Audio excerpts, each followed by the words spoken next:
स्वामी समर्थ.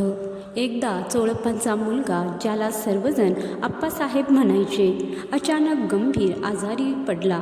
हळूहळू त्याची प्रकृती इतकी खालावली की औषधोपचारांचा काहीही उपयोग झाला नाही. शेवटी एका मध्यरात्री त्या मुलाचे प्राणोत्क्रम झाले. तो मृत्यू पावला. घरात दुःखाचा डोंगर कोसळला. चोळप्पांची पत्नी आणि नातेवाईक रडू लागले.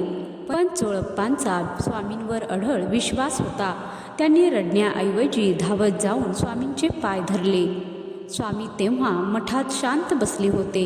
चोळप्पांनी तिथे जाऊन आक्रोश केला आणि मुलाचा देह स्वामींच्या समोर आणून ठेवला. लोक म्हणू लागले, चोळप्पा, आता काय उपयोग, तो तर गेला.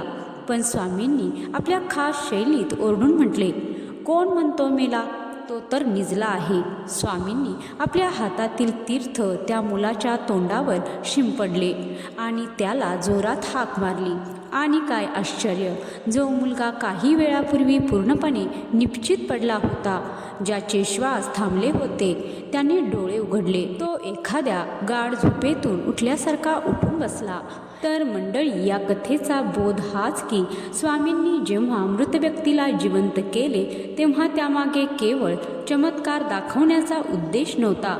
त्यातून त्यांनी दोन मोठ्या गोष्टी जगाला सांगितल्या. प्रारब्ध बदलण्याची शक्ती. जर भक्ताची भक्ती श्रेष्ठ असेल तर प्रत्यक्ष काळ म्हणजेच मृत्यू देखील स्वामींच्या आज्ञेपुढे झुकतो. आणि विश्वासाचे फळ. चोळप्पांनी मुलाच्या मृत्यूनंतरही स्वामींकडे धाव घेतली, कारण त्यांना माहीत होते की त्यांचा मायबाप काहीही करू शकतो. जर तुमचाही स्वामींवर असाच अढळ विश्वास असेल तर कमेंट बॉक्समध्ये जय श्री स्वामी समर्थ लिहायला विसरू नका. व्हिडिओ शेवटपर्यंत पाहिल्याबद्दल धन्यवाद. जय श्री स्वामी समर्थ.